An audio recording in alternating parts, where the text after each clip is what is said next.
It was a Survivor Carnage week. It was the Dolphins going nuts sort of week. We'll talk about that and all of our other week 3 observations coming up next on the RotoWire Fantasy Football Podcast.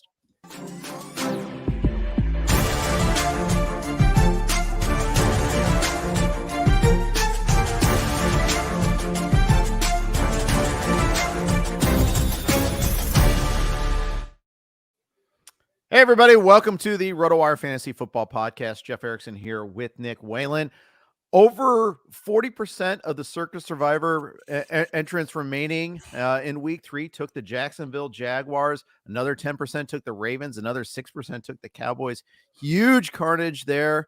We'll start there with our week 3 observations. Let's just rip off the Band-Aid, as we like to say. Unfortunately, we've been saying that a lot this year. Yeah, way too much between the two of us. And I'm still left to go. But the Jaguars, what happened, Nick?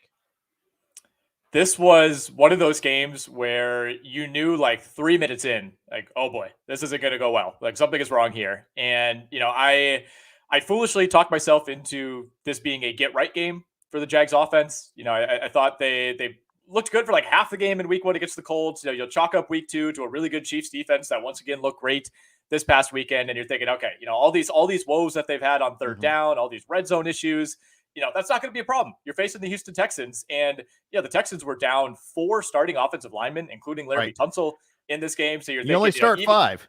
Exactly. Yeah. That's what most teams do. And, you're thinking, okay, even if the Jags offense, struggles a little bit here, defensively, they should be able to run this game. And man, everything that could have gone wrong went wrong for the Jags. They start by missing, a makeable field goal. They get a field goal blocked. And, Jeff, this was not one of those like, oh, it was just tipped and it bounces short. Like it hit so hard off of Will Anderson's hand that the ball ends up rolling like 30 yards the other way. So not only was it a blocked field goal, but, there's kind of a scrum for the ball. All of a sudden the Texans are set up in great position. They turned that into a touchdown. Jacksonville just had nothing going whatsoever. Calvin Ridley had a really, really rough day, dropped a touchdown, had another big drop late in the game. I saw a stat, Nate Tice from The Athletic put it out there that the Jags offense through 3 weeks has already lost 15 expected points because of drops. And that does not count any of the toe taps, like the balls that were caught and the feet weren't down, which they had like 5 of those last week against Kansas City. These are just straight up drops that have cost them 2+ touchdowns through 2 weeks. So everything that could have went wrong for the Jags. They are now 12 of 43 on 3rd and 4th downs this season. Like their entire year, Jeff, so far, I've watched every snap that the Jaguars have played. It feels like it's just a series of like 3rd and 6s over and over and over. Yeah, it does. And that's with Travis Etienne playing pretty well. He's playing really well. He is. That was the one advantage it felt like they had, is they were running the ball well, but they kept getting caught in, it wasn't even always 3rd and long. Sometimes it was 3rd and 2, 3rd and 3. And some of the issues that have plagued them through the first 2 weeks of the season, kind of overthinking those plays. You're throwing a quick pass to the left on 3rd and 2, and your tight end catches it and gets hit immediately, and all of a sudden it's 4th and 3, and you're punting. Like, we're not seeing that same level of aggression. We're not seeing the same level of confidence from this Jaguars team that they had toward the end of last season. You watch Doug Peterson's press conference after the game. He was literally lost for words. Like there was one answer where they basically just asked him like, what happened? And it took him like 7 seconds to even think of what to say. Like, this team feels completely lost right now. And, offensively, I still don't think this is Trevor Lawrence's fault. Certainly has not been great, but the entire offense seems to be, okay, Trevor Lawrence, it's 3rd down. We need you to force this ball into an extremely tight window. And we're asking receivers to make really difficult catches, right? I mean, Ridley had a couple of bad drops, but you're also asking these guys, on 3rd down to make a catch over the middle, absorb a hit, hang on to the ball. We saw Jamal Agnew fumble. He fumbles every week. It's just a matter of, do the Jaguars, do they recover the fumble or not? This time they did not. That was a killer. That was really the only time throughout the game where it felt like Jacksonville had any momentum. And then that fumble basically sapped it, and this game was over. So, yeah, disaster day for the Jaguars. I'm glad they're shipping out to Europe for a couple of weeks now. But you got to tip your cap on the other side to the Houston Texans. I mean, this team played really, really tough football the first 2 weeks. They didn't come out on the winning side of those games, but the signs were there, and they really broke through, and I couldn't really not be more impressed with C.J. Stroud and Tank Dell especially. Yeah, in previous years, a successful survivor strategy is let's pick on the perceived worst teams of the league, profit. Well, guess what? Houston and Arizona wrecked a lot of people this weekend, and they played hard in 2 games. New coaches on both teams, playing well, playing hard, and that said, something that caught my eye. If you want to go down narrative street, Trevor Lawrence said something in the run up to this week, saying last week they had a bad week of practice. leading up to the Chiefs game. Mm-hmm. A, it's week 2. How are you having a bad week of practice? B, it's against the Chiefs. How are you having a bad week of practice? That's concerning to me. I mean, how the hell is that even happening?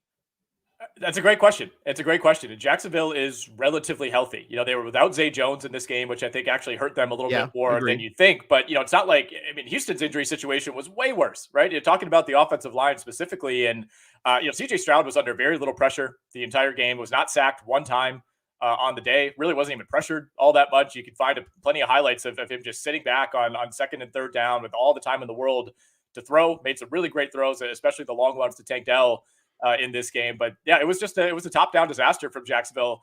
So much so, Jeff, that I haven't even mentioned that a fullback returned a kickoff for a touchdown after fumbling it in the first place.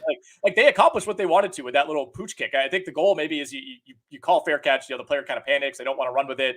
He fumbles it, picks it up, and it's essentially untouched. You got guys lunging all over the place.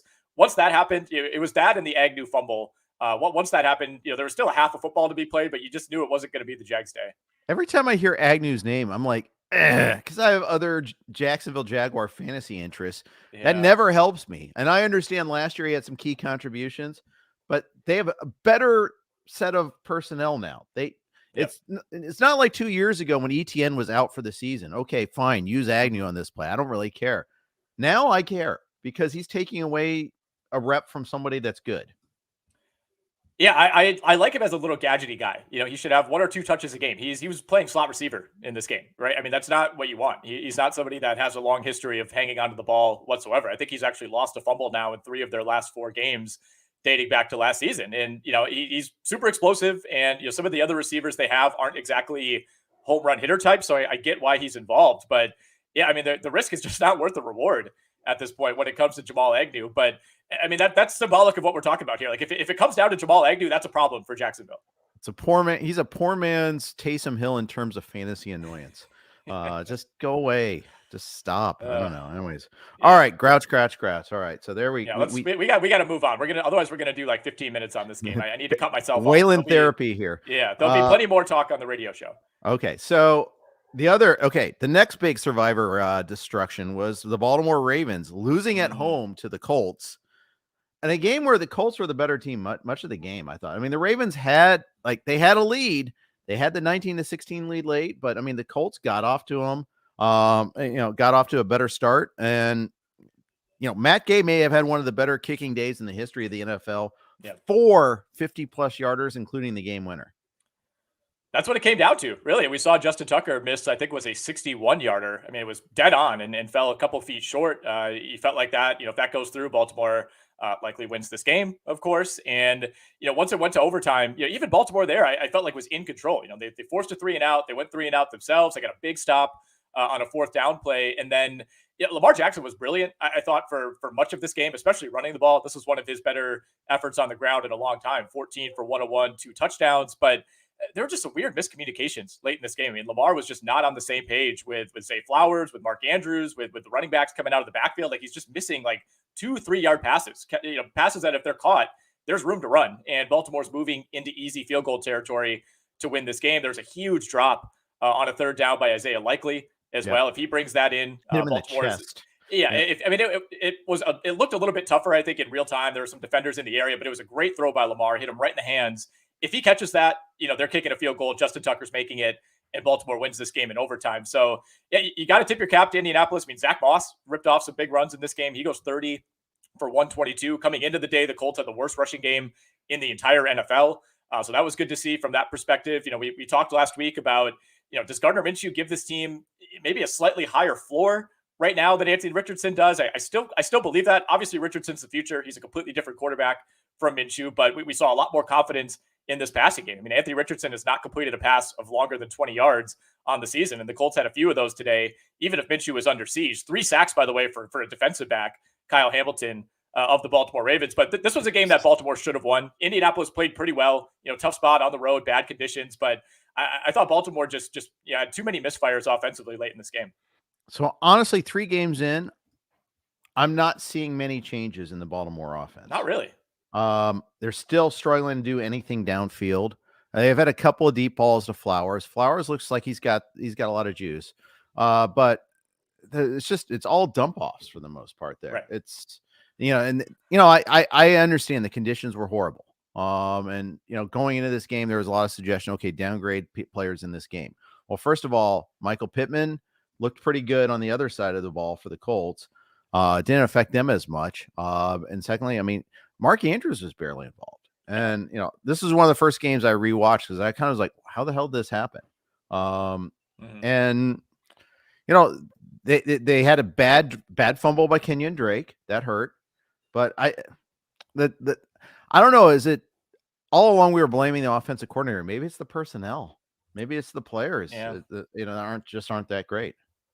Yeah, Lamar lost a fumble in this game too. I mean, that was big. Losing two possessions like that, and that's been something that's plagued them this season. Colts did not turn the ball over. Ultimately, I think you could claim that was the difference in this game. But yeah, you're right. I think we were excited about some of these playmakers on the Ravens offense, maybe more so because the playmaking has just been so bad at receiver for the last few years that just having the name, Odell Beckham, who obviously did not play yesterday, but just you like the names maybe more than the actual production, maybe the way that they actually fit this scheme.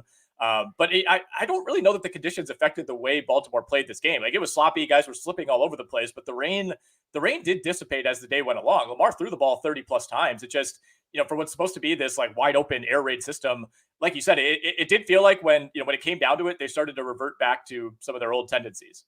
Yeah, they did. Colts, Zach Moss, he's like, he made a sweet catch on a wheel route for a touchdown. We never knew him as a big pass catcher in Buffalo. That was a big play in this game. And not a lot of backs can make that catch, especially ones that are supposedly plotters like Zach Moss theoretically was. Yeah. He looks good. He looks healthy. And yeah, Taylor is a different level, but they're not missing really Taylor that badly. That's not they have issues. It's not the lack of Taylor. No, not at all. And I think you're pretty encouraged with the first 3 weeks of Shane Steichen's regime here in Indianapolis. I mean, tough spot against Jacksonville in week 1. That loss maybe looks worse now than it did at the time. But I think given the personnel, given the issues with Jonathan Taylor, given your owner, like, this team seems to be moving in the right direction for not having a ton of big time playmakers, for having to start your backup quarterback for the last week and a half. I've been really, really encouraged by what Shane Steichen's been able to design up for this offense. So Colts certainly come away as a big winner this week. Zach Moss comes away a big winner. Second week in a row where he has just owned the snaps offensively. I mean, it wasn't quite as stark as last week where he played like 98% of the snaps, but 64 snaps for Zach Moss, just 18 for Trey Sermon, who was basically called up from AAA to be the backup running back. And Trey Sermon had a bad drop at one point there too. It's the reason why he's been cut by two different teams that are good teams. But it just shows that they found him preferable to Deion Jackson, who has been waived by the Colts. The third survivor game was the Cowboys going on the road as a 12.5-point favorite in Arizona and losing the whole way through. Giving up 200 rushing yards in the first half, almost 200 rushing yards in the first half. They were physically dominated in this game. They really were. And, Dallas and Jacksonville, those were the two big misses for me this week, in a week that had a ton of carnage. I felt a little bit better reading, Liss's newsletter this morning and seeing that he basically went through the exact same car crash that I did yesterday afternoon. But I was of the belief, and, John and I were on the phone for like an hour talking about our circa picks last week. And we went back and forth on this game, and we came to the conclusion that Arizona's not doing this again. They've kind of snuck up on two teams the last 2 weeks. Dallas is going to be well aware. They're going to take this team seriously. They're not going to let them get off to this great start like Arizona has the previous 2 weeks. And the exact opposite played out, right? I mean, they drive right down the field for a field goal. They get a touchdown on the second drive. All of a sudden, it's 9-0. And Dallas is just backpedaling this entire game. It was strange to watch for how dominant Dallas has been the last 2 weeks. I mean, you got to hand it to Josh Dobbs, who has, by the way, the exact same number of fantasy points as Trevor Lawrence through 3 weeks, getting it done through the air and as a runner, had a 44-yard scamper that set up a touchdown for the Cardinals in the first half. You just look up and down the weapons for this team, and it doesn't make sense, right? I mean, it's Michael Wilson, Keontae Ingram, Trey McBride is kind of encroaching on Zach Ertz at tight end. James Conner was really good for them. Arizona had a ton of success running the ball, especially off tackle against the Dallas defense. That was not expected. We saw some regression from Dak Prescott as well. A couple of really bad throws from him as Dallas was trying to mount that late comeback.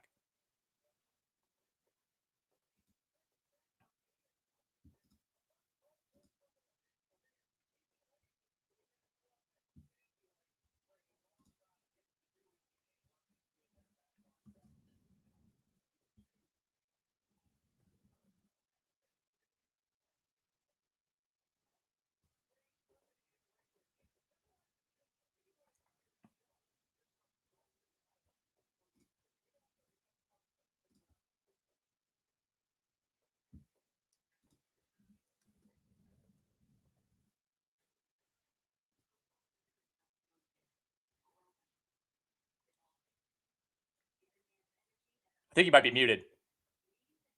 I sure was. Sorry. Yes. All right. I had this like awesome trenchant point about the Cowboys dealing with all their injuries, and I saw you have this quizzical look on your face too. It's kind of funny. I'm trying to make the I think you're muted look, but yeah, if you want to re-summarize that, it looked like it was a great point. I was trying to read your list. So it was a trap game for the Cowboys in a lot of different ways. One, a lot of talk about best team in football, blah blah blah. They're facing the doormat Cardinals. They had the Diggs injury was just a terrible amount of timing on that. They're just devastating injury. Missing 2 starting offensive linemen. That was brutal too. All these things kind of added up. They looking ahead to a big matchup against the Niners, all that. The NFL just as a quick reminder that, hey, everybody gets paid on Sundays. These are all the top college level players in the begin with. Yes, they may be young, they may be retooling, but they're also hungry and they got a new head coach. Get them playing hard. And the Cardinals have played hard the week before. They should have beaten the Giants. They could have beaten the Commanders on the road. In fact, you started off Commanders Giants in your survivor pool. You're like, oh my gosh, thank God I don't have to use those teams again. But and then of course the Cowboys, the team that everyone was touting as the best team in the NFL, they lose comfortably. Yeah, well, full disclosure, I did use the Jaguars in Survivor this week, so we're out there. At least, I'm just playing in a casual Survivor league. I'm not in Circa like you, and I know you made it through with the Chiefs, so congratulations on that one. But yeah, like I said, I didn't think Dallas would get tripped up like this. I didn't think they would be caught off guard. I didn't think they'd be playing from behind. I guess based on what we've seen from Arizona the previous 2 weeks, maybe it shouldn't be surprising that they were able to hang around, but they controlled this game from start to finish. Like you said, I mean, they never trailed at any point. And that to me is what's surprising. It's not shocking, I suppose, that this was a close game. It's on the road. I thought Dallas I expected better, I guess, out of Dallas, not, taking this opponent, more seriously or less seriously than they should have. And to me, that's clearly what happened. I mean, you can still look at the talent discrepancy here, and there's no reason that the Dallas Cowboys should lose this game by 2 scores, but they just, like I said, they were backpedaling. They kind of got knocked off their spot early in the game. And you could tell that, for a team that has done nothing but play from ahead with comfortable leads the first 2 weeks, this was kind of their first real sign of any adversity early in the season. And you don't love the way they responded. It's the first time Mike McCarthy, the play caller, got tested too. I mean, let's face it. I mean, they had comfortable wins over the Jets and especially over the Giants. The Giants game, they didn't need the offense at all. So we dismissed the low numbers. They didn't need them. It's fine. It's a lot different now. Hey, they actually needed them to step up and couldn't. Like I said, those 5 trips to the red zone, 6 points. That's just that's hard to get done, work done that way. So, we are on the Blue Wire Network. Here are their ads. Thank you for your indulgence. Let's keep rolling, reviewing the games. Cleveland just utterly destroyed the Titans. 27-3 doesn't do it justice. Titans didn't get a first down until there were like 10 minutes in the second quarter. That's how much of a smash this game was.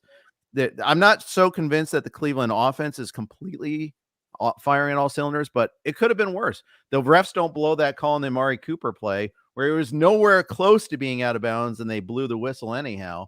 This game could have even been worse. The Titans' 1 score came after a fumble from Elijah Moore, where it was kicked like 10 yards down the field too. So they kind of similar to the Jags blocked field goal that gave them the field position to make their 1 field goal. Other than that, they had 1 drive at the end of the second quarter, right before halftime, where they came away with no points when they added all the way down to the 11.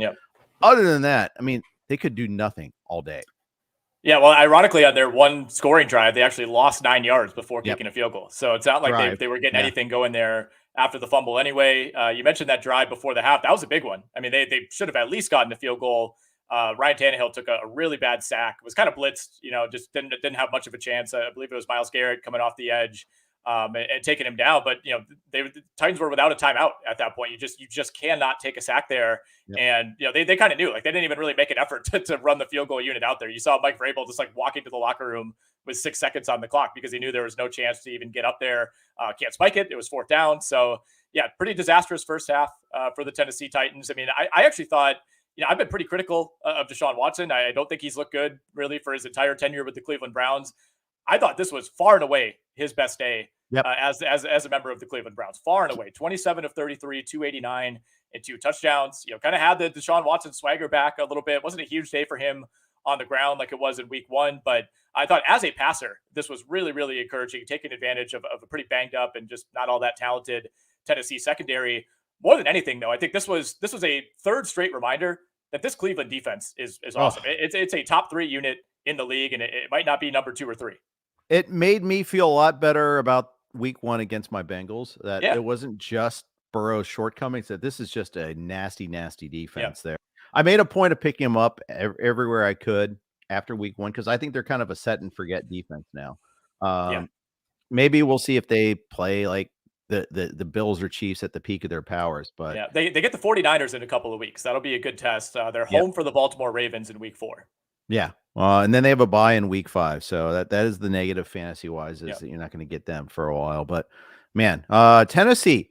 So a lot of talk about Kirk Cousins. We're going to get to the Vikings Chargers in a second, but a lot of talk about maybe Kirk Cousins getting dealt because he's a free agent at the end of the year to the Jets because they can't live on the Zach Wilson experience. But how about Ryan Tannehill possibly, if they can figure out like the salary cap hit there so that the Jets, but the Jets taking on Tannehill, giving the Titans a little bit of salary cap relief, Titans moving on to the future with Will Levis. They are one overtime away from being 0-3 themselves, where the charging was fierce that day. Other than that, they should be winless right now. And this is a team that a lot of people, I think there was a strong, I think some people are like, oh, they're screwed. And other people like you are like thinking they still might win the South. They still might, by the way. That's the thing. That's why I think they'd be hesitant to trade Ryan Tannehill because they're tied for the lead in the division right now. I guess that's true. The Colts the Colts have 2 wins. Colts are in first place. Oh my God, you're right. I completely wiped that Colts-Texans game out of my memory. All right. Either way, I think if you're Tennessee, you're still looking at Jacksonville as that team that you're competing with. And I don't know. I think Tennessee is probably a better team than the Jags right now. Maybe they're both equally bad. I just, Tennessee to me, I think that's kind of been the narrative that we've asked about them for the last couple of years is, all right, this is kind of an obvious reset spot. You have some assets, but there's some key positions that you need to improve here to really be a contender. And they've been hesitant to do that. I think it makes sense. And I think if they continue to slide, if they're like 1-5 in a couple of weeks, then maybe you think about trading Ryan Tannehill. But I think as long as the Jags are looking as shaky as they are, I don't think you want to give up the dream of winning that division and making the playoffs this early. What a dream it can be. We could win the division. Treylon Burks, is he a drop in a 12 team or 3 receivers and a flex? Seems like there's very little hope for this passing game right now. Yeah, he played 35 of 47 snaps yesterday, ran 23 routes, did get targeted 6 times, but caught only one of those for, I think, 5 yards. So it's just, it hasn't been great. I'm certainly not starting him. That's a completely different question. He did go 4 for 76 against the Chargers last week. So you have a bit of a differing sample there, but didn't do really anything against the Saints in week 1. If there's somebody out there on the waiver wire that you're intrigued by, then yeah, absolutely. I don't think you're going to look back and necessarily regret dropping Treylon Burks. I think anytime Tennessee is playing like a top 10 defense, there's just no chance that he's going to have himself a week. But there still might be a handful of spots in there where you're okay with him. But if you're playing in like a home league and a shallower league, then yeah, I'd probably drop him. Yeah. On Cleveland, Kareem Hunt got some work in late, but Jerome Ford scored twice and, persevered through a bad matchup. Now, he's still got another bad matchup against the Ravens this week, although Moss looked pretty good against the Ravens. Then there's the bye, then there's the Niners. So you're not going to really see him at the peak of his powers until like week 7. But still, he justified those big fab bids. That's for sure. Yeah, no question about it. I think it's still good to see Kareem Hunt in the mix. Conversely, we didn't see Cam Akers at all for the Vikings. He's still working his way back up to speed. Obviously, it's a different situation for Hunt coming back to a team, a system that he's familiar with. But obviously we know Nick Chubb's not coming back. So I think we're going to need a couple of more weeks to see how that workload ultimately settles. My guess is it becomes more of a 50-50 split 2-3 weeks from now. Yeah. Tangentially related to our Cleveland, Tennessee talk, Alex asked, just trade Mike Williams and Kareem Hunt for Josh Jacobs and JSN. I don't know if you knew about the Mike Williams news, but he is out for the season with a torn ACL. So yes, you won in a landslide. But point is bringing up Kareem Hunt. Like, is he going to really cut into Ford's workload? I think you'll see that he is going to cut into the receiving, but then again, Ford had the receiving touchdown. He looked good on that too. So maybe not as much as we were worried. I still think Ford is a feature back, and I think he's a RB2 for the foreseeable future. Yeah, we saw Ford on the field for most of the third down, 7 out of 10. They really only had like one goal line snap where they used a running back. Ford was in there for that as well. But again, I don't know that we can look at this as a super representative sample, considering Kareem Hunt joined the team like 4 days ago. Exactly. If you're looking for a place to play head-to-head fantasy football games without the huge tournaments, salary caps, or complicated game types, then Rival Fantasy is where you want to play this NFL season. From a twist on a classic game with Fantasy Bingo, where players generate a lineup to complete achievements and get bingo, to head-to-head fantasy challenges where you'll pick which of two players will score more fantasy points, this is the best of fantasy sports. For the 2023 NFL season, Rival Fantasy is offering new users a $200 deposit match, plus a $25 first play voucher. Rival Fantasy is so confident you'll love the experience, they're giving you money to play out of the gate. Experience the future of fantasy sports on Rival Fantasy and become a rival today. There was no rivalry in the Denver-Miami game because it was such a landslide. My goodness. Every spread pick'em contest is a 50-50 proposition in theory. Every game at least is. Certainly not the case in Denver-Miami. This was like Colorado School of Mines versus the Dolphins or the U or something like that. That's our level of mismatch. I've never seen the team score that easily that often. Me neither. And there's a reason that we haven't seen, score like this in 50 or 60 years. I mean, the Dolphins could have gotten to 80 plus points if they wanted to, Jeff. I mean, this was a complete beatdown from start to finish. I mean, the Dolphins were at they were at 63 points with, I think, like 9 minutes left in the fourth quarter. They were trying to run out the clock, still added another touchdown after that, ended up taking a knee on their final possession, could have kicked a field goal for the record. Mike McDaniel said he didn't want to do that. If it were me, I would go for the record, no question about it. But I understand his logic there. This was unbelievable. And they didn't even have Jalen Waddle, right? Like that. I was going back and forth on this game. Thankfully, I made it my best bet in staff picks. We did take the Dolphins in Circa, so it was nice to not have any game that went completely awry this week. But John and I went back and forth, and we're like, it's just kind of a weird number. It feels like it should be a little higher. Like, is there something that they know about the Denver Broncos? Like, man, without Waddle, maybe it won't be the same. Like 1 minute into this game, I completely forgot that Jalen Waddle was out. It did not matter whatsoever. I mean, we saw the artist formerly known as Robbie Anderson even step up with a long touchdown in this game, and Tua started, I think, 16 of 16. Passing, they were pulling out every trick in the book, like the no look, kind of shovel pass for a touchdown. I mean, this was unreal. It was crazy to watch. It felt like watching one of those like Texas Tech games during like the Graham Harrell, Michael Crabtree days, where it was just every 3 plays felt like it's going for a 60-yard touchdown. And I saw some tweets about Miami is running up the score. This is disrespectful. It's like I don't think Miami ran up the score at all. I mean, you could maybe say the Robbie Anderson touchdown. You don't need to be whipping it deep at that point, but look. You got your backups in the game. You pulled all your starters at the end of the third quarter. You still want to get reps for some of these backups. And so much of the damage came on the ground, right? Like weirdly, they put up 70 points and it was a good day for Tua, 309 yards, 4 touchdowns. But you look at that and it's almost somewhat of a disappointment for him fantasy wise, because 350 yards and 5 of their 10 touchdowns came on the ground between A-Chain and Mostert. So I was my freshman year at Northwestern. We were 0-11, 1989. We were historically bad. Michigan State beat us like 77-0 one time, and they had their 4 stringers in, and they were just running like trap plays up the middle. I mean, they were doing as basic as possible with their 4 stringers, but you still got to play, right? And the clock's still running. You got to play it out, and this is essentially what that was. It's almost more disrespectful to me to like slide down at the 10-yard line with 8 minutes on the clock, right? I mean, it's one thing if you're doing this and there's like 30 seconds left and you're running hurry up to try to get another touchdown. But when there's 8-9 minutes left in the fourth quarter and you're trying to get reps for guys who might need to play real snaps for you later in the season, I didn't have a problem with anything Miami was doing. I think anybody who claims they were running up the score was just not watching this game all that closely. I did find a couple interesting stats here via PFF. Tua has the fastest time to throw of any quarterback in the NFL this season. That's not surprising. We know he's a quick throw guy. Mm-hmm. He's also averaging more completed air yards per attempt than any other quarterback, which is insane. This whole he can't throw downfield thing has just been just slap silly. Just the calculation doesn't make sense. Like he's throwing it faster than anybody, and yet he's gaining more air yards per attempt than anybody. Like these receivers are getting out so quickly. The scheming is just unbelievable. I mean, Mike McDaniel is on a completely different level right now as far as scheming guys open. We saw Tyreek Hill, hit a big touchdown early in this game, just standing wide open in the middle of the field and able to run past everybody as only he can do. I mean, they use motion so creatively. They had a man in motion, Jeff, on 49 plays Sunday, and they scored 7 touchdowns on those 49 plays.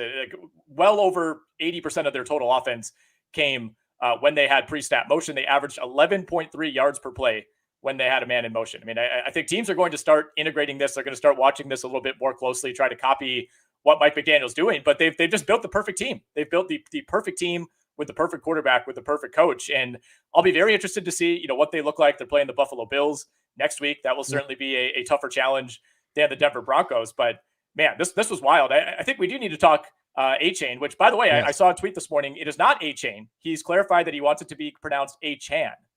A-Chan. Okay. Devin A-Chan. So that's going to take a while, I think, to correct ourselves on that one. Yeah, absolutely. And I can't say all aboard the A-Chain. I mean, I really wanted to be able to say that, but I will not. I will not. Now I'm kind of looking at our and the official pronunciation guide that the NFL sent out, it was A-Chain, but he decided to change it to A-Chan. Well, he's no longer just I'm just grateful to be here type of rookie. He's now he's the genie out of the bottle. And forget about Jeff Wilson coming back.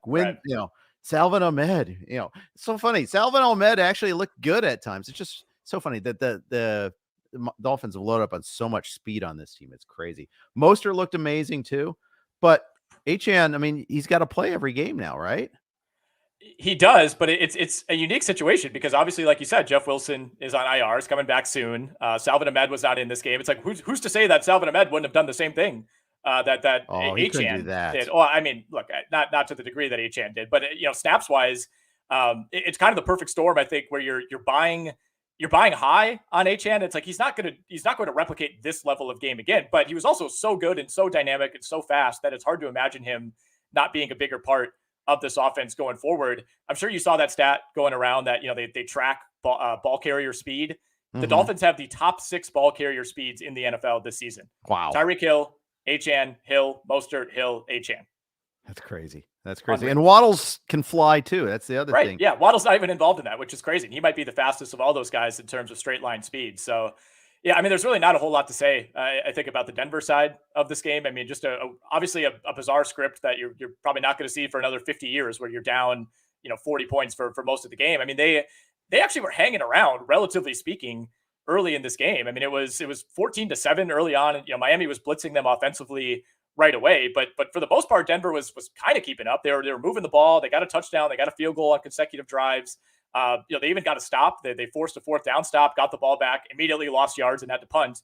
And then from then on, the route was on. But the Denver defense has just completely collapsed. I mean, this was a top 5 unit for most of last season, and I don't really know what's changed year over year. Obviously, you got a new coordinator in there. You traded Bradley Chubb midway through last season, but really disappointing day, to say the least, for the tackling, for the secondary. I mean, just a top-down disaster. Negative Mike asks A-Chan question here. Drop Pacheco for A-Chan? Pacheco looked pretty good. And, that was a run script, of course, for the Chiefs, being up like 41-0 at one point. I'm not giving up the ghost on Pacheco. You know how high I am on him. I think other people would say yes. I want to see, one game with Jeff Wilson and or Salvin Ahmed back in the mix. Like A-Chain's going to be involved. No question about that. I just think it's easy to look and say, 18 for 203 and 2 touchdowns. Like, how is this guy on the waiver wire? You got to remember just how unique of a game this was. I guess, but I mean, I feel like this is a magnitude of the sample type of question here. Yeah. So I don't know. I guess I just feel like there's probably somebody else you could drop other than Pacheco. I certainly don't have an issue picking up A-Chan. It's just, I wouldn't want to cut bait on Pacheco. Fair enough. So the Broncos couldn't overcome their injuries. However, the Packers could. It took them 3.5 quarters to do so, but they were trailing 17-0. And Jordan Love leads them back to a pretty amazing comeback in that Saints game against the Saints. Granted, they knocked out Derek Carr, which was a big play in that game, but still 18 points all in the 4th quarter. Pretty huge comeback. They're a drop Jair Alexander pick 6 from being undefeated right now. They are. They really are. They should be 3-0. I think you look back to that Atlanta game, and it's pretty wild that they blew a 12-point fourth quarter lead, but they made up for it this week.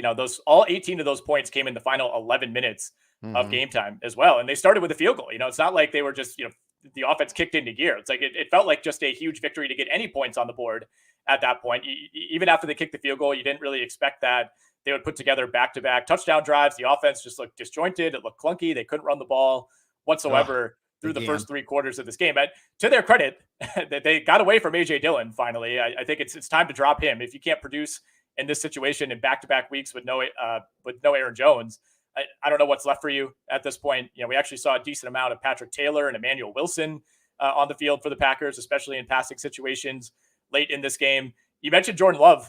He looks great, man. He looks really, really good. And, we're not doing the Favre Rodgers thing yet. I don't want to hear any of that. But I think you also have to remember that, when Aaron Rodgers stepped in, he wasn't MVP, 4-time MVP Aaron Rodgers right away. Like the Packers went 6-10 his first year. There were plenty of ups and downs. Yep. And, for someone like myself, who I was open to any range of outcomes for Jordan Love. You could have told me the Packers would be 0-3 and he looks like Zach Wilson. You could tell me they're 2-1 and he looks really good, like he has. This is a best case start for Jordan Love. I think given how little we had seen of him, the weird situations he was in when we did see him, just the poise, the kind of collectedness of him. That's what you hear all the players saying post game. It's not. They're not necessarily marveling at the throws they're making. They're marveling about how he commands this team, how he's never down, he's never too high. I think you have to be really, really encouraged if you're Green Bay. And you mentioned the injuries. Devondre Campbell exited this game early for Green Bay in the first half. You could argue at that point that they were down, 6 of their top 8 or 9 players on both sides of the ball? Yeah. Top 2 starting offensive linemen and Aaron Jones. You could have easily packed this game in, especially against a Saints team that is pretty good. Pretty good team. At least stat line scouting, that going from Carr to Winston didn't kill this team. That wasn't the issue. In fact, they didn't finish some drives, but the issue is the defense gets one stop there in the game and they win. That's the really big issue there. But looking at a couple more things. I am done with A.J. Dillon too. I moved him a little higher again in the rankings. And I'm just like, no more. He will not be in my top 35 next week. Even if Jones does not play, he will not be there. I can get away from that now. Yeah, it's over. It's over for him. There was another super cut this morning of A.J. Dillon just wildly missing holes on what should have been 4 or 5 yard gains. He ends up getting stopped for a 1 or 2 yard gain. It's just I don't know. It's the concept of a running back being in a slump to me doesn't really add up. You think of a slump as a great 3-point shooter just can't get anything to fall, and eventually it's going to come around. It's like with a running back, it feels like you either have that vision or you don't. And for whatever reason, A.J. Dillon has just completely lost that. And I think once Aaron Jones is back, he's going to fade even more. We should mention our guy Groupie, Jeff, missed a 46-yard field goal with 1:10 on the clock. The Saints put together a pretty decent drive, got down deep into Green Bay territory. And that's a very makeable field goal. Who's to say Green Bay doesn't come down and answer with a touchdown of their own, but that's a lot to ask with 1:10 on the clock. So, that late missed field goal, I think, was ultimately the real difference between the Saints winning and losing this game. Especially when the era of kickers that we're in right now. It's that's a killer. And when they make this big thing to get rid of their longtime kicker, Will Lutz, and chose Groupie, that just got to sting a little bit more. You see Matt Gay making 4 50-yard field goals. You saw someone, there was someone made a 62-yarder yesterday. Liz says it all the time. It's true. We're in a golden age of kicking right now. And when you've got cubic zirconia there, it's tough. So bad break. The Niners had, Jake Moody made a 57-yarder on Thursday night. They spent a 3rd-round pick on him. The technology has improved. The technique has improved. For you to have that shortcoming is a real killer. Next week, we get Alvin Kamara back for the Saints. So what do you expect out of this backfield with Kamara, Miller, and Jones at this point in time? I think you got to get Kamara up to speed as fast as you can, right? Tony Jones looked fine the last two games. Was used more in the passing game against Green Bay than he was last week. And obviously that was a difficult situation, losing Jamal Williams midway through that game. The Saints just haven't really been able to get anything going on the ground. We'll see how much Alvin Kamara ultimately changes that. I think Tony Jones, to me, is probably the guy who loses most, because this was Kendre Miller's NFL debut, and it was probably a bit of a soft launch. Only played 21 of 61 possible snaps. So I think it's Kamara as the clear lead guy, and then Kendre Miller is probably who they want to get going as that number 2. So if you picked up Tony Jones, you didn't get necessarily what you were hoping out of him this week against Green Bay, especially because the Saints led this game throughout, right?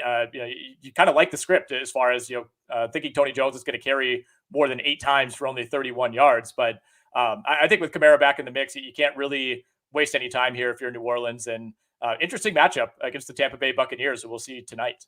Yeah, indeed. In fact, both teams have big in-division matchups next week that might be that for the division a little bit there. The Packers host the Lions next week too. So that's on Thursday night as well. So big for the injury concerns for Green Bay. Huge, massive. So huge that they snuck out that win, knowing that they might be playing shorthanded against a division foe who has their own injuries a little bit there. Then the Lions, they got by against Atlanta, more than got by. They dominated that game against Atlanta. They completely shut down Detroit, a defensive team all of a sudden, just completely shutting down the Falcons. Although I think the Falcons shut down the Falcons still too, but nonetheless, they come out of that game with having to be pretty pleased, really shutting down the Falcons.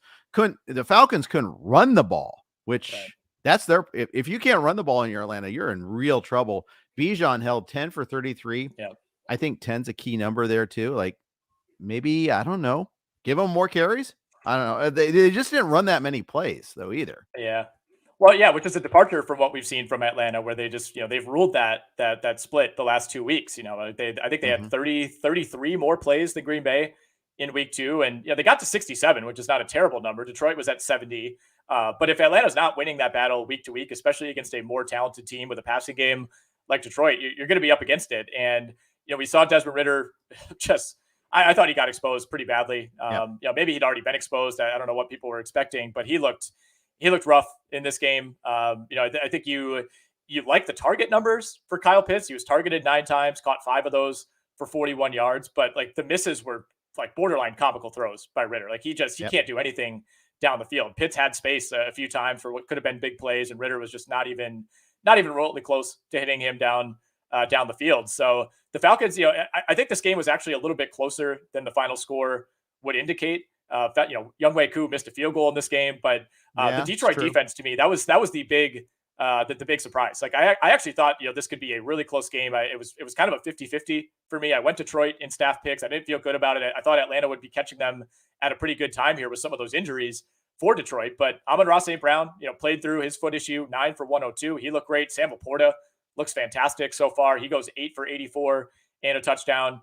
Disappointing though, to not see more Bijan Robinson in this game. Only caught 4 passes for 27 yards. Yeah, both Bijan and Gibbs, I thought would get more targets. Gibbs only had 2 targets. He did have 17 carries, so maybe that was kind of like an adjustment that, okay, we're just not going to throw at the ball. Only 4 pass catchers for the Lions. Now, granted, they had injuries. And it's like, and it looks like in the case of Reynolds, he may have been like active, but not really. That sort of situation there. Like he's out there mostly to be a decoy because, and Marvin Jones, he's no longer really part of the picture. No. I think that does illustrate that for Detroit, there is an opening for Jameson Williams when he comes back, that they still need more help outside. No question about that. And I think Laporta stepping up has been huge. That's kind of been a safety blanket that we didn't know for sure would be there, but he's lived up to the hype so far. He looked fantastic. 11 targets for Sam Laporta on Sunday. And you mentioned Josh Reynolds. I mean, he played 54 snaps, not a single target. Yeah, that's telling. And he came in questionable. And I think that had something to do with it there. Detroit related question. We'll go ahead and take it now since it's kind of related to what we're talking about. Jonah asked, should I trade Amon-Ra and Dalvin Cook for ETN and Hopkins if his running backs are Najee and Henry? Wide receivers are Jefferson and Godwin are his other 2 receivers. So you're downgrading at wide receiver, going from Amon-Ra to Hopkins. And we talked about that Tennessee passing game, but you're getting ETN. I don't know. It's kind of interesting. I think that's a pretty fair trade. Amon-Ra St. Brown is the player I would want to roster most, and I typically don't want to give up the player that I like most in a trade. So I would hold those 2. I know, Dalvin Cook in that Jets running game is just not really in a good spot right now. I think you could hope and pray that eventually they move away from Zach Wilson, make some sort of trade, and this offense comes back to life at some point later in the season. I definitely get, staring at your running back depth chart, seeing Najee Harris and seeing Derrick Henry and not being thrilled with that. But I wouldn't want to part ways with St. Brown right now. Yeah, fair enough. I think I'm on your camp too. I tend to be more wide receiver centric anyhow, and just trying, because you're going to find like the next Jerome Ford on the waiver wire more likely than you are to find the next good productive wide receiver. Puka Nacua has already walked through that door. You're not going to get the next one, I don't think. I also think we can all agree that fantasy sports are awesome. So is daily fantasy and sports betting. That's why we have so many friggin' accounts. What's not awesome is going to a bunch of different apps to find the best odds and manage all of your fantasy lineups. Enter Bettor Vision. That's Bettor Vision. Bettor Vision is the only app that syncs all your fantasy, DFS, and sportsbook accounts in one place. We only show you the best odds for every bet, so you'll always get the best value. And our dashboard is the only one-stop shop to track all of your fantasy matchups, DFS picks, and bets.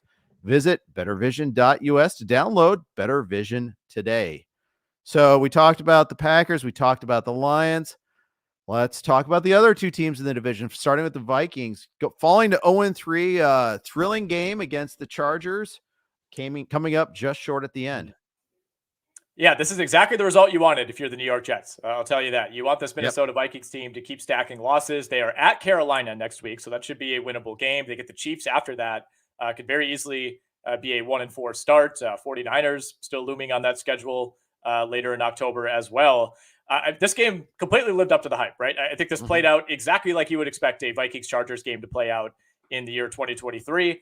The Chargers should not have won this game. I'll say that. I mean, Minnesota had it down, inside the 10-yard line with under a minute left. Had a ball kind of ricochet off a receiver, ends up being tipped up in the air, caught for an interception in the end zone. We saw Minnesota kind of scrambled late in this game, right? Like they hit a completion, I believe it was to Justin Jefferson, to extend their drive, and they're everybody's kind of looking around. Nobody knows what to do. They didn't have a timeout, but they let a ton of time kind of run off the clock, and then felt like they were rushed into that final play, and you kind of see it. It was just chaos from the start, resulting in that turnover.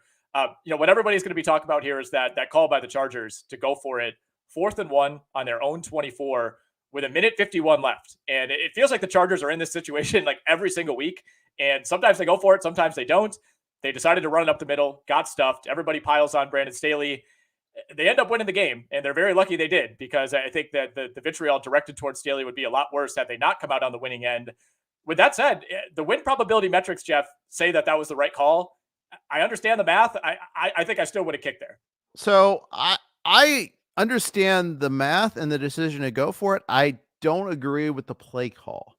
Sure. You have Justin Herbert, who was 40 for 47 in this game for 405 yards. He was unbelievable. He is awesome. He is their best player. Joshua Kelly was 11 for 12 carrying the ball. Got to ride the hot hands.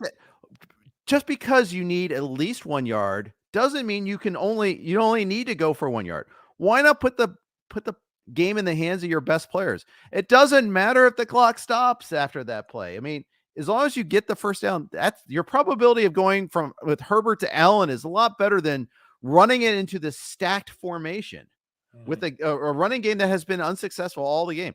I mean, if it's Eckler, that's one thing. And, I lost a lot on fantasy with Kelly this week. I had him active in some places. I used him in DFS. I'm like, oh yeah, I love this matchup. Look what the Eagles did to that Vikings run defense. Oh, it was a total failure. Kelly was a disaster. Why go there at the end? That's my only complaint. The rest of the thing, everything else, fine. I totally agree with the decision to go for it. I agree. The win probability is there. Like, stop doing the thing that's not your strength. And just because it's you need 1 yard doesn't mean you only have to get 1 yard. Yeah, I get, not trusting your defense there. Minnesota had put together a couple of touchdown drives in the second half. You just didn't want to be in that situation, but you are up 4. So it's not like a field goal burns you there. So that to me would have swayed me toward the punt. But and that's fine too. But I get that. I think that's a better. I just think running into the pile was like the worst of all the options that you had. Yeah, no question about that, especially in retrospect, and especially with how you were running the ball in this game against what was like the worst run defense in the league coming into this. That's what's crazy about it, is that we saw this Chargers team just pile up yards on Miami in week 1. And now they've kind of reverted back to the Chargers of old, just having to rely so heavily on the pass these last 2 weeks. Speaking of which, Keenan Allen, he had more fantasy points in this game than CeeDee Lamb has had the entire season. Just a monster day for Keenan Allen. He's now the wide receiver 1 in most PPR formats, 18 catches, 215 yards, somehow didn't even get in the end zone, but caught 18 of his 20 targets. We have kind of buried what's a pretty huge lead here for fantasy purposes. Mike Williams was off to a great start in this game. Ran a trick play, kind of a double pass. Keenan Allen found him wide open for a long touchdown. 49 yards. Yep. He finished 7 for 121 in that score, and then ended up tearing his ACL in the second half. So, the Chargers win this battle, but may have lost the war here in terms of losing Mike Williams for the year. Oh, absolutely. Torn ACL, brutal injury. Joshua Palmer's next man up. He got 7 targets, caught that 1 touchdown, which was a bit of a fluke. That was the one that was the one blemish Herbert got away with.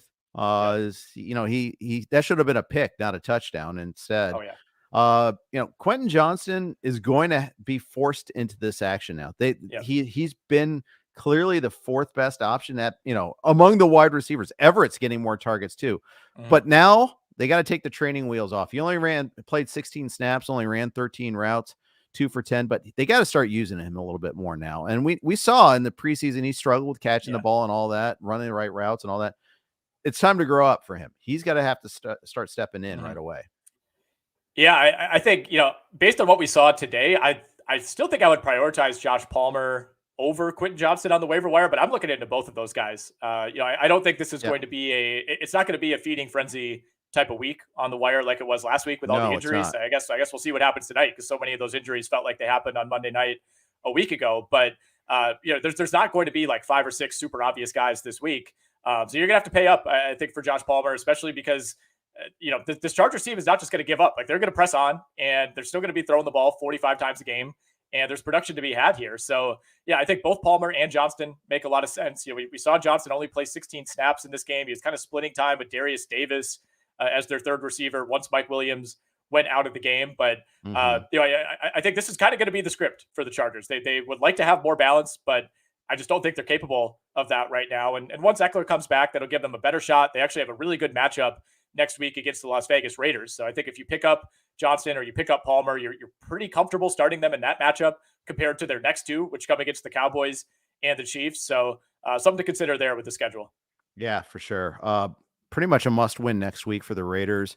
I mean, for the Chargers against the Raiders. It's for the Raiders too, but screw them.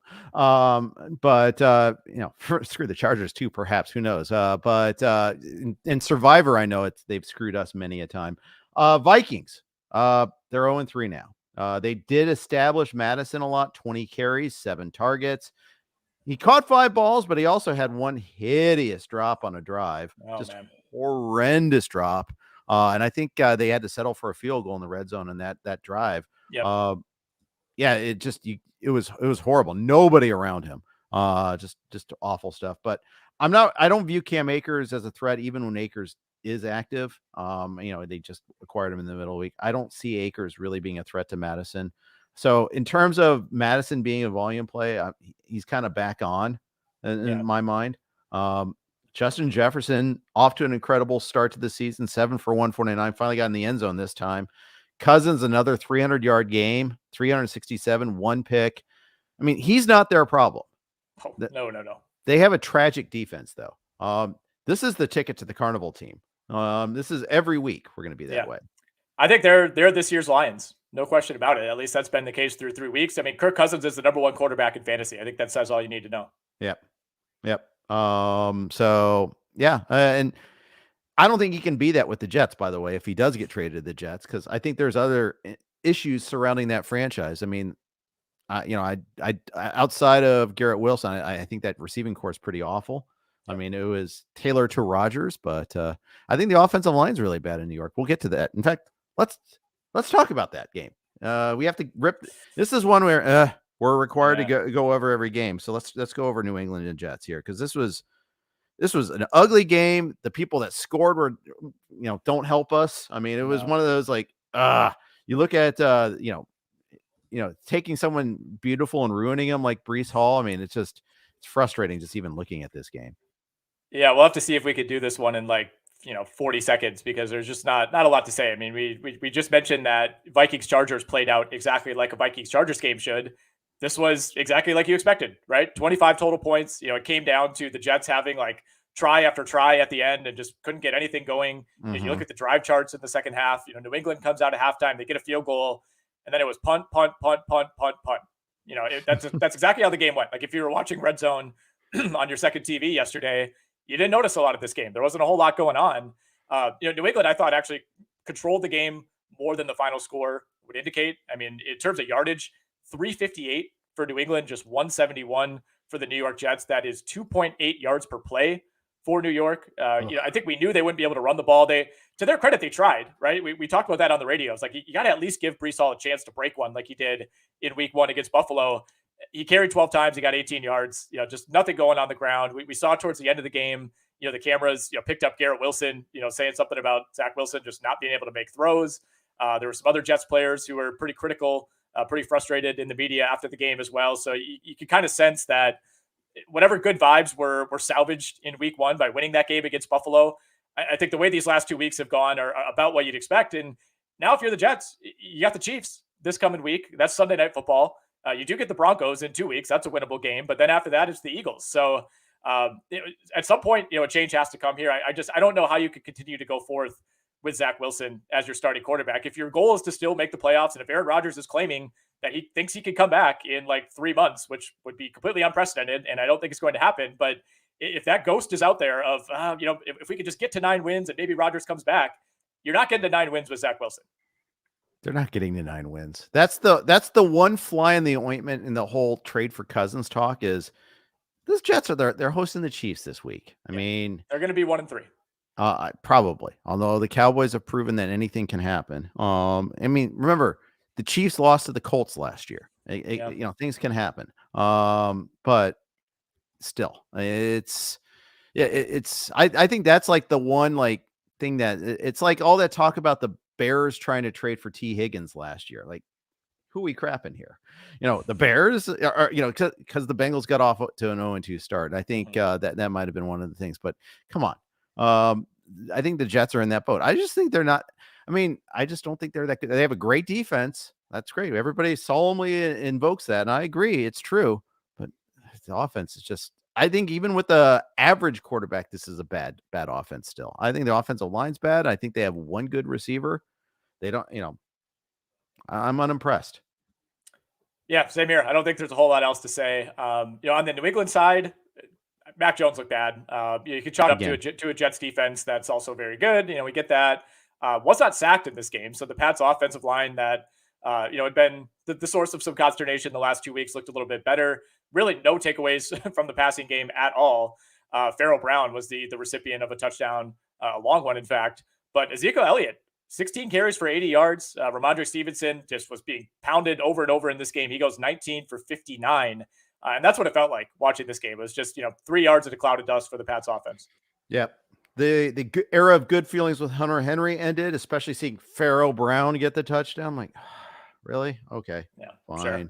Fine. Sure. And we've said enough about this game. Yeah, I got nothing else to say. We don't need to belabor this.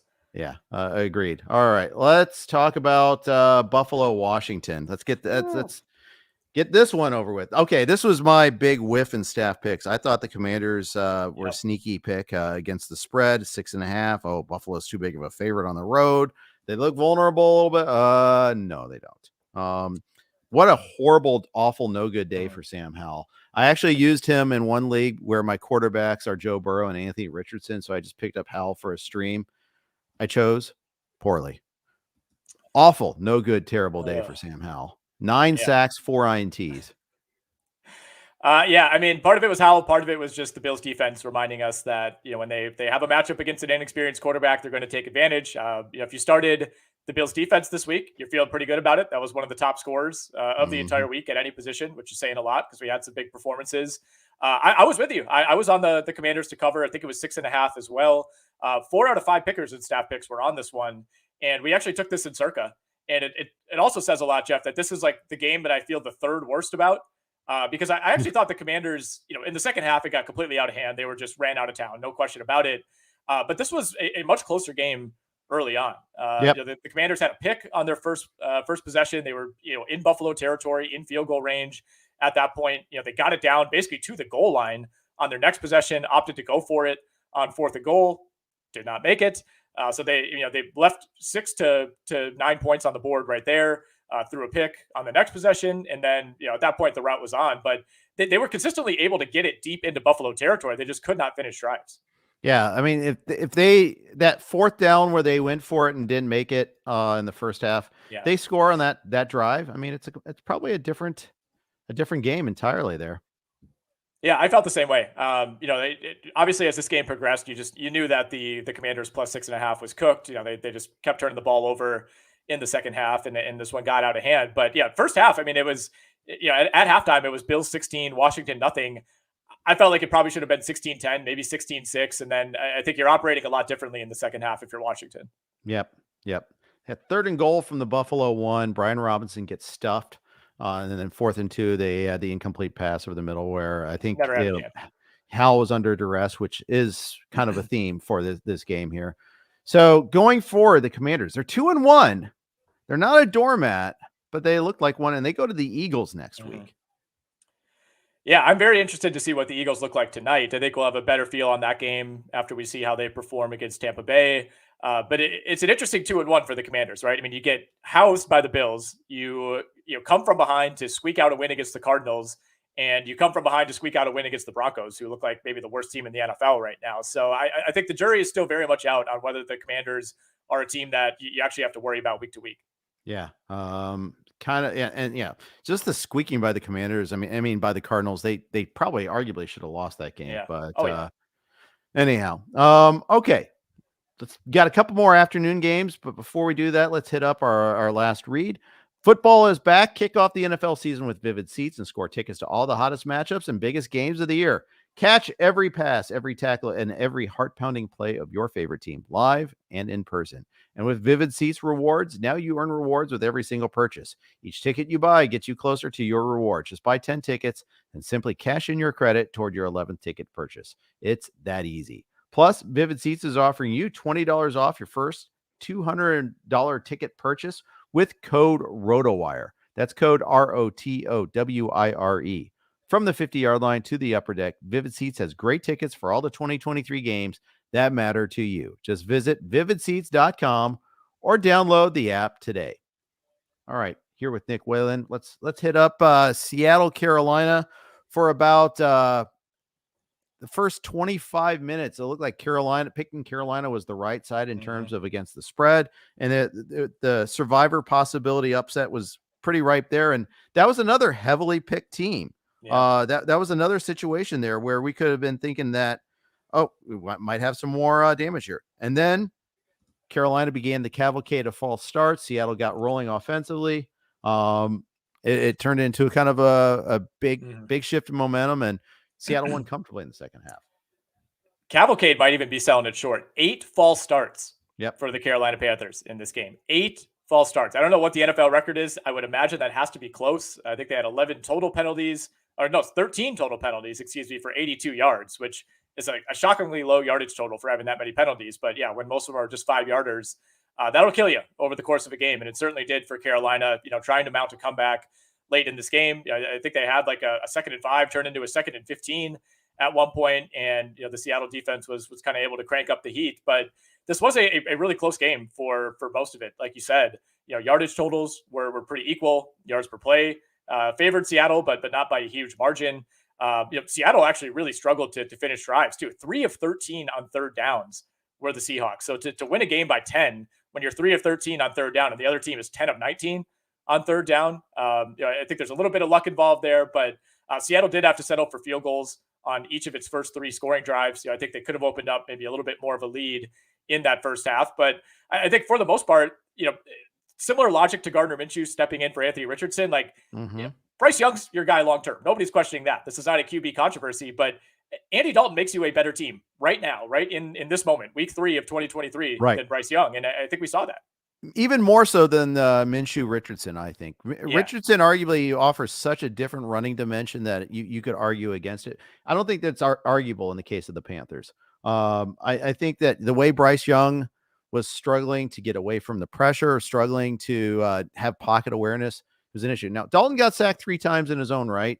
There were all those false starts, but let's face it, Seattle's famous for inducing them. This was just an extreme level that, honestly, I'm sure, there's a sense of pride for Seattle fans, and, they're all happy about that, about being able to draw the 12th man and all that. I know that's a big thing there. I think it's cheesy.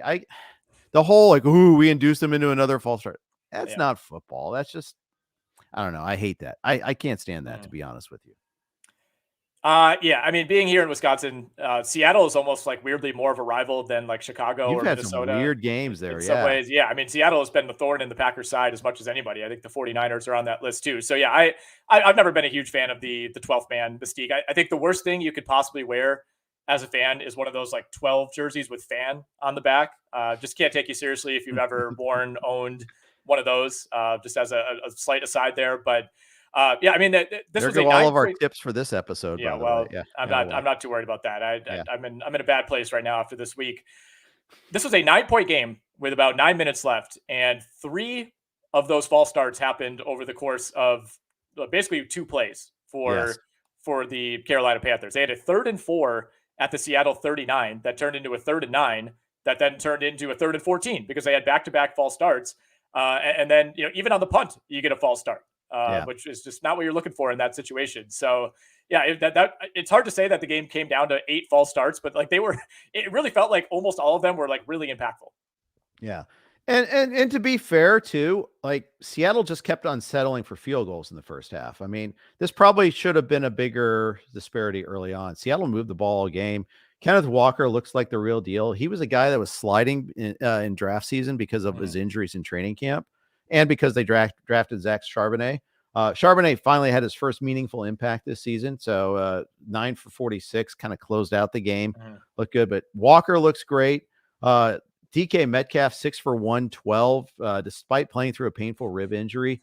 Honestly, you want to see 18 targets for him, but he's playing hurt. So you understand.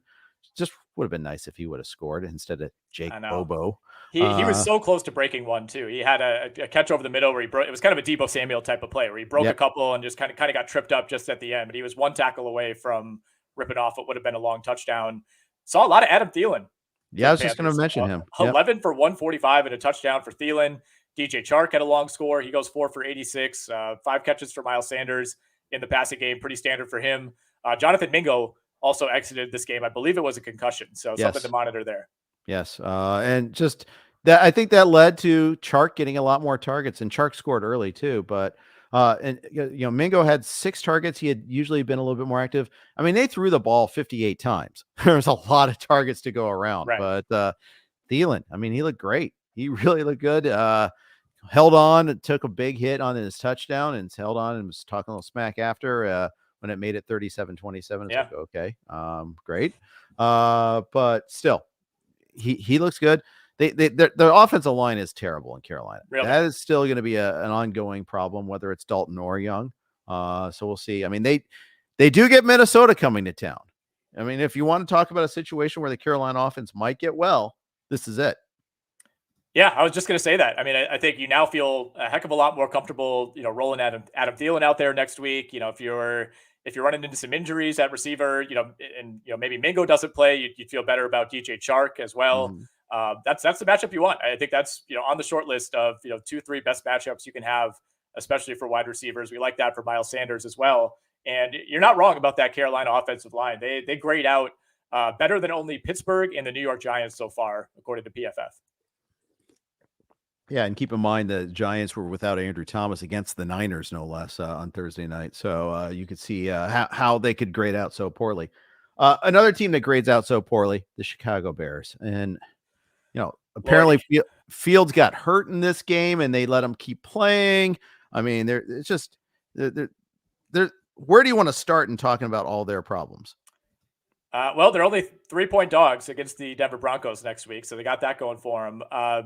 Coming into this week when we were, talking about it for staff picks, for Pick'em League, for the Circuit Contest, all that, there's always carnage, right? When you have like 4 games with a spread of 9 or higher, almost never do all four of those teams, win outright, let alone cover those games. And you're trying to think like, okay, where could somebody get tripped up? Where could this be a tougher game than it looks? And for some reason, I was kind of talking myself into this narrative that like I never entertained the thought of Kansas City losing, but the offense just hadn't looked good the first 2 weeks. And you're thinking, okay, like, Kansas City historically, they're not the team that piles up 50 plus points. They kind of do what it takes to win. They, they'll pull their guys late if they need to. And I thought they could win this game, like 27-17. And instead it's 34-0 at the half. It's 41-0 early in the third quarter. And at that point it was basically over. I mean, Mahomes came up a little gimpy, looked like he got his ankle hit, in the second half. Looks like that's not going to be too much of an issue. Yeah. Right. Oh, it was. Yeah, you're right. It was just before the half. Thankfully that doesn't look like it's going to be a problem, but it was Blaine Gabbert the rest of the way. I mean, the Chiefs basically played like 2.4 like real quarters in this game. So like fantasy wise, there's not a ton to take away there. The Chicago side, it's just this game probably went about as expected, right? I think if you were a Bears fan, you were just hoping to see like any signs of competition, any signs of life, especially in the first half. You probably knew you were losing this game. The one good thing I guess you could say is that they did force the Chiefs to punt on their first possession. Yay. There's a sequence right before halftime that just ended it. DJ Moore drops a well-thrown deep ball. Yep. Next play, tip interception. Right after that, they score another touchdown. I mean, that pretty much encapsulated the Bears' day. I mean, it just the guy you bring in to be Fields' stabilizing force has the big mistake, and then after that, it's just ugly. The other positive you could take away, I guess, is Justin Fields ran more, 11 for 47. But when you're so bad in the passing game, it does not matter. He's extremely disturbing from a fantasy standpoint. He was a top 7 quarterback, and now I don't think he's a top 15 quarterback. I could give you a number on that. He is number 16 right now in terms of total fantasy points through 3 weeks. And that is, before Jalen Hurts plays tonight, Baker Mayfield as well, Matthew Stafford, those guys will likely pass him in terms of total fantasy points. So he'll probably be closest to like the 18th to 20th fantasy quarterback right now. And I think what's difficult is that there's just like, there's no real path out of this, right? Like obviously the Chiefs are a tough matchup and it probably won't look quite this bad every single week. And you do get the Denver Broncos next week, and then the Commanders and the Vikings and the Raiders after that. So that's about as good of a 4-game stretch as it's going to get. So I don't know that now would be the time to give up on Justin Fields, because I do think you have some pretty good matchups coming up. I wouldn't necessarily want to dump him before the team that just gave up 70 24 hours ago. But yeah, it doesn't look good, man. And I don't think he looked any more confident. He said, kind of called out the coaching in a roundabout way this week. And the coaching to me looked about the same. And he did run the ball 11 times, but they weren't really designed runs, at least from what I saw. They were mostly scrambles. Yeah, they are. And that's a concern. Yeah, Khalil Herbert lost a fumble. He made that transition to Roschon Johnson might be complete after this. 8 for 38 for Johnson, 7 for 31 for Herbert. Johnson had 2 catches, Herbert 2 also. But maybe that means Foreman's active next week. Who knows? I don't know. But Herbert, I mean, I'm very depressed on his stock as well. Mm-hmm. I mean, I think you have to think that's the case there. So yeah, people dropped Fields last year and then he got better. The team didn't, and he still made mistakes. Even when he was a better fantasy quarterback last year, he was still kind of a shaky real life quarterback. I think we forget that sometimes, that even when at the peak of his fantasy powers, they were still losing games, and often because of his mistake. I mean, they had the number 1 pick for a reason, and they might get the number 1 pick again. They also have Carolina's pick. Keep that in mind. That's another 0-3 team right now. So I guess that's probably the only real silver lining here, is that, you're starting to look at what that 2024 draft could end up being if you're Chicago. And I think you're going to have a pretty good chance at 2 top 5 picks. Yeah, for sure.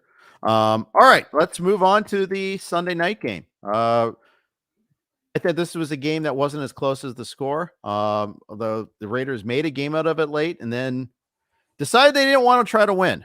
Or that was my takeaway. Going for that field goal was just a terrible, no good, awful decision. Well, going for it twice. That was the crazy part, right? Is like they had 2 opportunities at it. They get just that weird. I mean, that's like a once a year penalty, right? The guy like elevating himself off the defensive lineman. I mean, I didn't really love that call. I thought there were some really questionable calls that went against Pittsburgh late in this game. That was previous drive too. Yep. Well, the Micah Fitzpatrick hit as well. I mean, it's like that one. You see that a few times a year. I get it. It looked worse in real time than it did upon the replay. But even some of the PIs, some of the defensive holdings throughout the night, I thought Pittsburgh really got the short end on those. But yeah, I mean, the Raiders had a chance here. I mean, you not only had a 4th and 1 at the 25.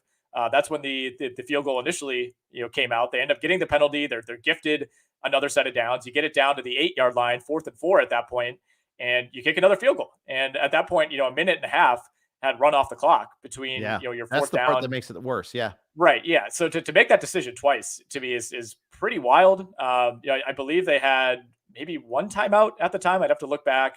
And they got the ball back, but they got the ball back with 12 seconds left.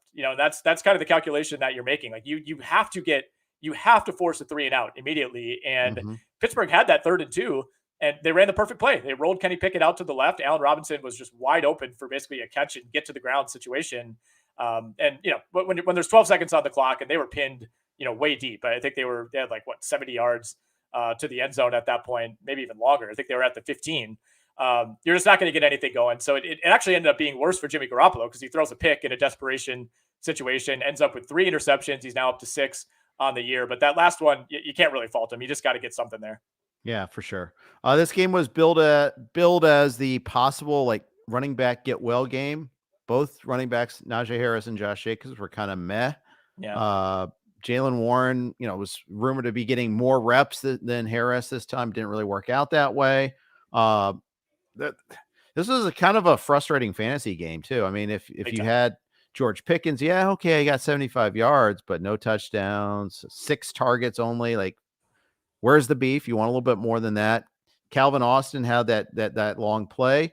And Freiermuth had a touchdown as well, but it was just there wasn't a big fantasy game unless you had Devontae Adams, in which case you're very happy. Yeah, I think this was a game that mirrored a lot of Las Vegas's games last year, right? Where it's the camera pans over to the sideline as the time is running out, and Devontae Adams is sitting there. The Chiron shows 13 catches for 172 yards and 2 touchdowns, and he looks like he wants off the team because they're losing yet another game. I mean, Devontae's unreal, man. I mean, he was just winning rep after rep after rep in this game. Just caught everything, made some really, really tough catches. I actually thought, the final line for Jimmy G is pretty ugly with the 3 picks. One of those especially was just a terrible decision. But I thought, considering how under pressure he was, I mean, the Steelers were just bringing guys on pretty much every passing down.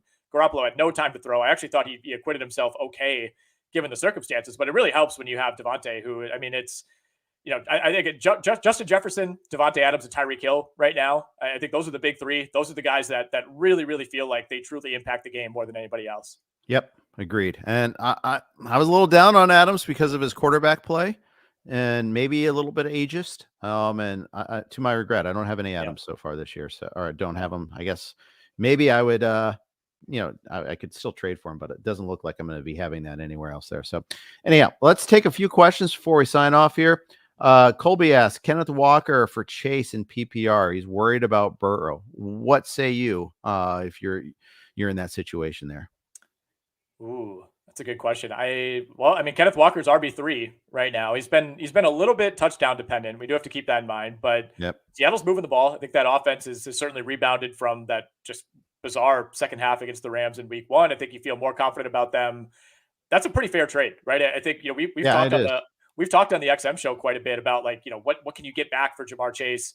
And I've seen trades that have been more underwhelming than that. So I think if you feel comfortable with that, if you feel like, Joe Burrow is not going to look like himself or not be out there for a good chunk of the season, then I think that's a fair deal. Yeah, I think so too. Zachary asks, would you trade Jerome Ford, who we were talking about earlier, as an RB2 maybe the rest of the way, for Kirk Cousins, Javonte Williams, and Matt Breida? His current quarterback is Justin Fields. He's got that problem. His RBs are Jacobs, Saquon, Ford, and Montgomery. A lot of injuries in that running back room right now, and one underachiever in Jacobs. I would. Would you do this deal? You're just giving up Ford and you're getting Cousins, Williams, and Breida. Yeah, I would. I mean, I think Javonte Williams and Jerome Ford are pretty similar to me going forward. And, with Ford, there's still the specter of Kareem Hunt. And what does that bring to this offense? I think I would take that side of it. And, really more so than anything, you want Kirk Cousins in this deal, which is crazy. Yeah. I don't think it's crazy, but unless he gets traded to the Jets, then it might be crazy. Zach asks, would you trade away Cousins and Dameon Pierce for Justice Hill and Mark Andrews? He already has Hurts. Running back room is hurting. If your running back room is hurting, I wouldn't trade away Pierce. Yeah, that's the thing. I mean, Pierce obviously he's healthy, which is one check mark in his favor, but I mean the upside doesn't really seem to be there. Yeah, I don't know. I mean, I getting Mark Andrews out of that, I do like. I mean, if the running back room is your issue, then this doesn't really help you there. But Kirk Cousins is a luxury piece for you. I still think if you have Jalen Hurts, you're probably starting him almost every week, right? Like you're not going to feel good about ever leaving Jalen Hurts on your bench. So Right. I think if it's just like best player available and you could get Mark Andrews, then sure. I guess that's the way you're saying that your running back room is hurting, and then you're trading away a running back that's a startable running back. That's the tricky part about that. So Gibbs asks, do I ship Josh Jacobs for Devon Achane? And it's Achane, not Achane. I wouldn't do it quite yet. Okay. I think you'd just be buying so high on Achane. Obviously, you're selling low on Jacobs. I understand the logic. It's a fair question, especially with what we've seen from Jacobs the last 2 weeks. But I think that Miami game script is just so unique that you can't count on that. Like Achane is still the backup running back at best in Miami. You know. That's true. That's true. And they're playing the Bills next week. That's obviously going to be a much harder game. Really looking forward to that game. Huge, meaningful game. Yeah, absolutely. All right, what else we got here? The Bible salesman asks, give Moss for Kittle. He's got Njoku and Henry already at tight end. Running backs are Mixon, Kyron Williams, Madison, White. Plus, he also has JT on IR. I think I'd do that. I would. I think you're probably selling high on Zach Moss, which is what you want to do in general on trades. Yep. I mean, he's looked really good, and the snap share to me is the biggest thing. It's like he doesn't even have to be that efficient if he's playing 80 to 90% of the snaps every week. But you also have some pretty good running backs here. Like if Kyron Williams hangs on the way that we think he can and should be able to, and you have Alexander Madison as your third option, it's like how many weeks are you really going to be no doubt starting Zach Moss anyway? So this is kind of similar to the Andrews question. It's like if you have an opportunity to just get a talent like Kittle for a guy who's ultimately somewhat of a luxury piece for you, I think you do it. All right. There you go. That's going to wrap it up for today's podcast. Thanks everybody for jumping in the chat room for questions. Thanks for everybody listening after the fact. We appreciate you. Good luck in week 4. We got Jake and Joe tomorrow with free agent options. Make sure to tune in for that one. Thanks for listening. Take care.